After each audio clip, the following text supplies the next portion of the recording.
guys, Lulu here, jumping in to do today's collective reading.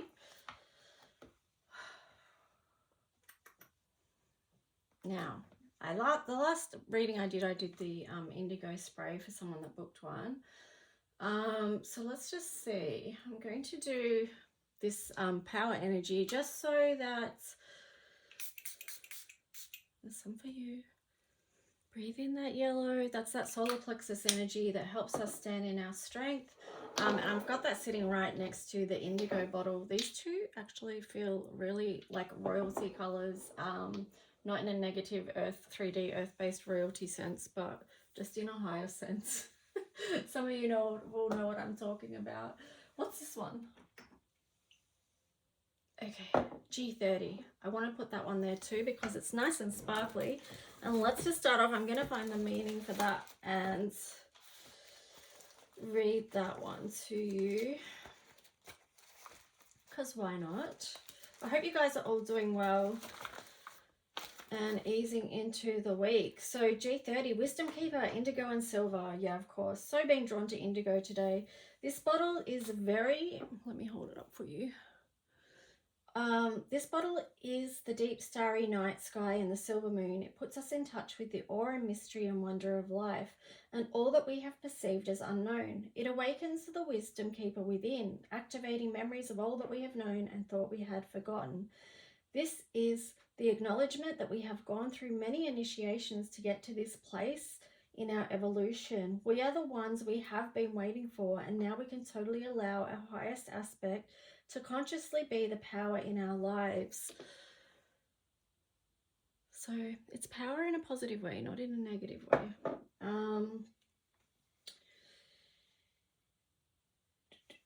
Where was I?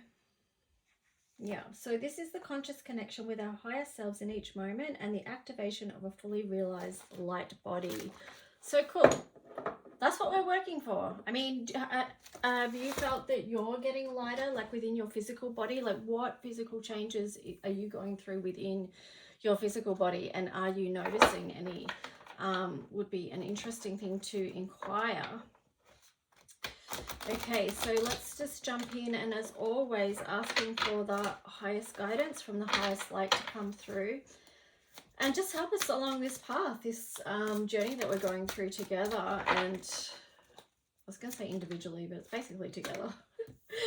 Here we've got the 9 of Wands. And then the Hanged Man in reverse. So it feels like to me straight off, like maybe we've been too fixated on problems and issues and past wounding and stuff like that. So let's just see what else we get. Man, I don't even feel like I shuffled that properly. Let me just do that again.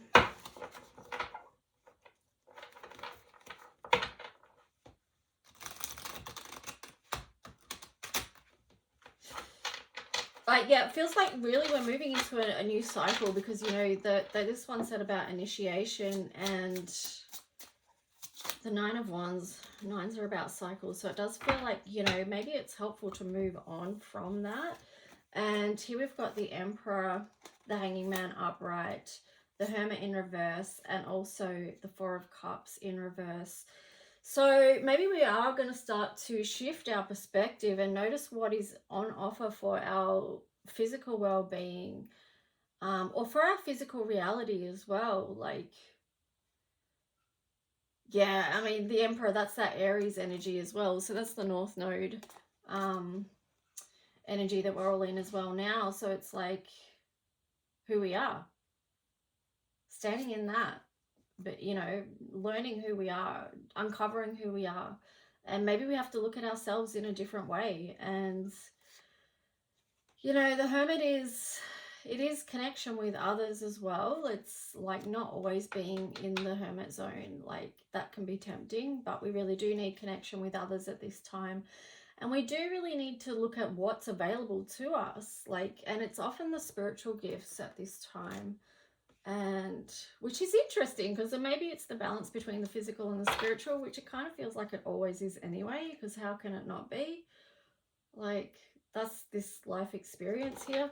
So anyway, I'll grab another tarot and we'll see what else comes through.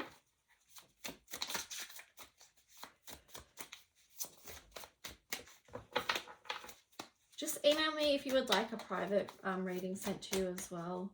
lulualchemy7gmail.com. So we've got the Three of Pentacles there in reverse, and the Two of Wands there in reverse.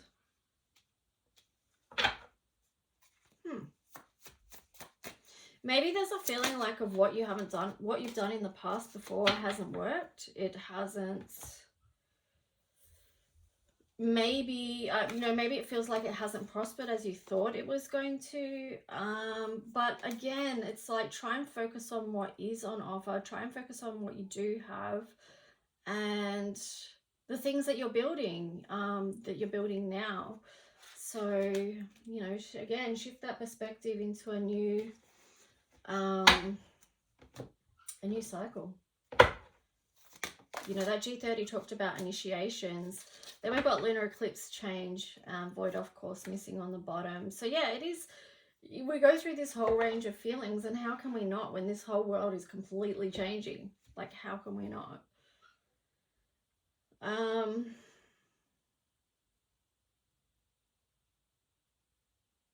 Yeah, there's a lot of external changes, and that can make us feel like we are, you know, like we're just getting lost within ourselves and going, what the hell, like where to, what's going on? You know, but I would say too, yeah, it's spirituality and love, like just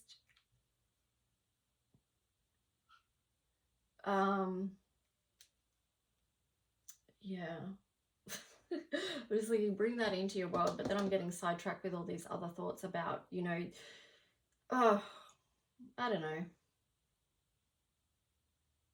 maybe toxic stuff, but just it's probably just because of what I was watching last night. It's coming into my consciousness. But I guess there's so many falsities out there that can help shift us off our true spiritual path and that connection with the divine. So, you know, what is that for you? And that's not up to anyone else to dictate what that is to you or to place judgment on you for what that is. So your own spiritual path, your own spiritual journey, what that means to you, what that is, connecting with that, and doing your own personal work to open the heart space, to be working from that heart space, and then that, you know, that unconditional love. So that's that.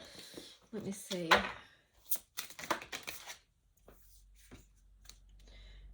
Here we've got beauty and completion, so that's beautiful. That is a, you know, the snake is there. It's about cycles as well, shedding old skin, and maybe acknowledging the beauty across your path, and also who you've been connected with, because we know that swans mate for life, and you know, they've got that sacred bond. But you know, the swans are such beautiful and graceful beings as well. It's like, it's an invitation to acknowledge the beauty of this path, because,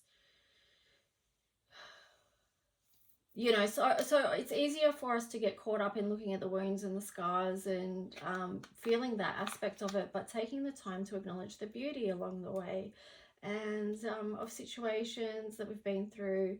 I don't know if I said it in this reading or if it was in the person I read before, but I think it was before. It's like noticing the gifts from the challenges, and you know, what have you been given through this journey?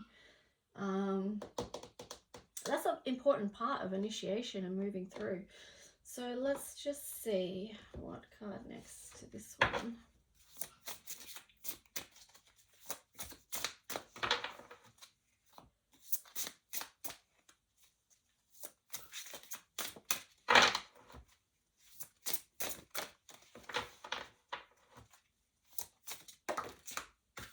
So the color codes card is the Moon, 4th house, Cancer, and 22 forgiveness. So, I mean, these two crystals here and these two colors working with that energy of forgiveness, that lilac and that soft pink.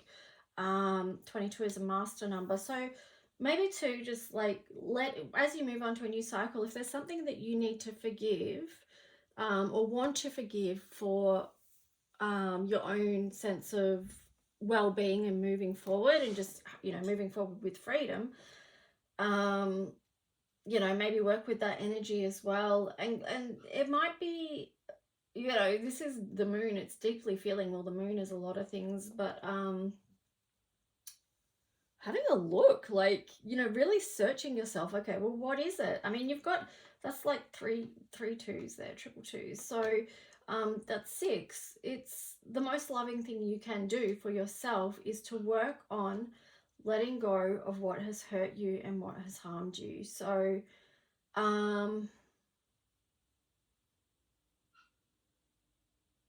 yeah, you know, because at the in the background here we've got those base chakra colors there, so which does tie in with the Aries energy, and you know, also, you know, the healing that we're going to be going through with Chiron energy, and you know, Venus in retrograde, and there's so much going on all the time. But this is the chance to look at those wounds of what's hurt you. And I guess it could be things in love as well, because it is the Venus retrograde, and we've got a 6, so that is a lot of Venus energy. So just bringing love into the situation as well as a way to help heal things. So yeah, anyway, let's just see. Angels of Atlantis.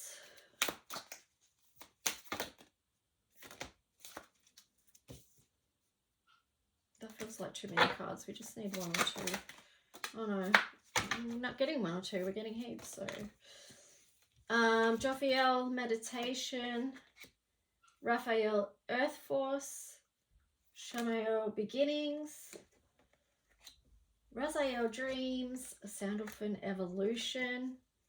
And then Trust. Okay, so we do have a lot of angelic support with us, as always, on our path. So, you know, this meditation and Earth Force, you can see the labyrinth there. If you're unclear about something, walking a labyrinth is actually just a beautiful way to get clarity and to get clear on what is there for you. So, you know, it might be, if you can access one, you can even make your own labyrinth as well. I've done that before several times, but you can make one somewhere using flour. You can map out your labyrinth, or, you know, I did build an actual one in our backyard at one stage. But yeah, like doing that, something like that does help you to get clear about what's underneath. It's also working with the left and the right hemisphere of the brain, and yeah, it's just a really awesome healing, clearing tool.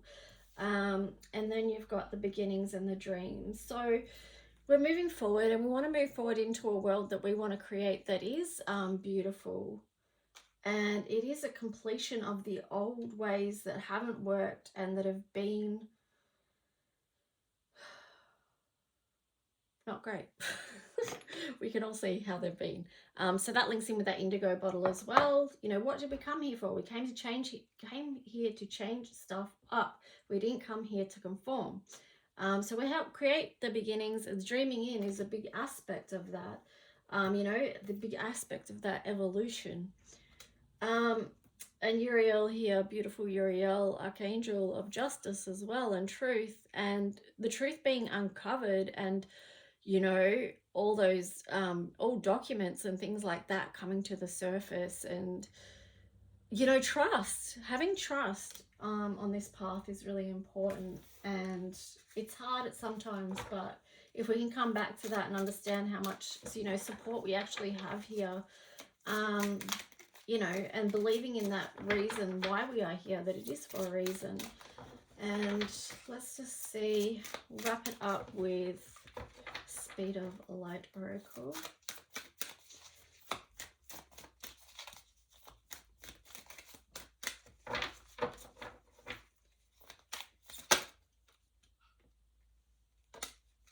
Okay, so the featured card is the Dolphin card, sensuality, love, breath, relationship, passion. So yeah, that could be a focus point at the moment, just because of this Venus retrograde as well. Dolphin has additional insight. Breathe deeply and choose a random card. Okay, peeps, which card? Which one? Okay, this one. This one keeps showing up. So expanded love, productivity, teamwork, holding space. So just knowing that we're all in this space together and we can hold love for each other. Keep focused on the light, doing our own healing work, clearing our energy centers, so that we can be open to receiving light and love that's available to us. But also too, the circle here is reminding me of boundaries. And you know, these, I got to get a hand mudra in the shower, I think it was yesterday. But basically the message was about receiving love, but we have to have boundaries. Okay, so that mudra was like this. The first part of it was like this. So it's open to receiving love, but you've also got to have your boundaries up at times so that you can um, have healthy situations in your life. But the next part of the hand mudras was that we have to have those boundaries so we can be more open to receive, like fully open to receive all the beauty and abundance that's available to us. So that's really important. And again, the 24 reduces to the 6. So, you know, there's a lot of that love energy. Anyway, guys, I hope this helped and supported you in some way. Take good care, and I'll talk to you soon. Bye.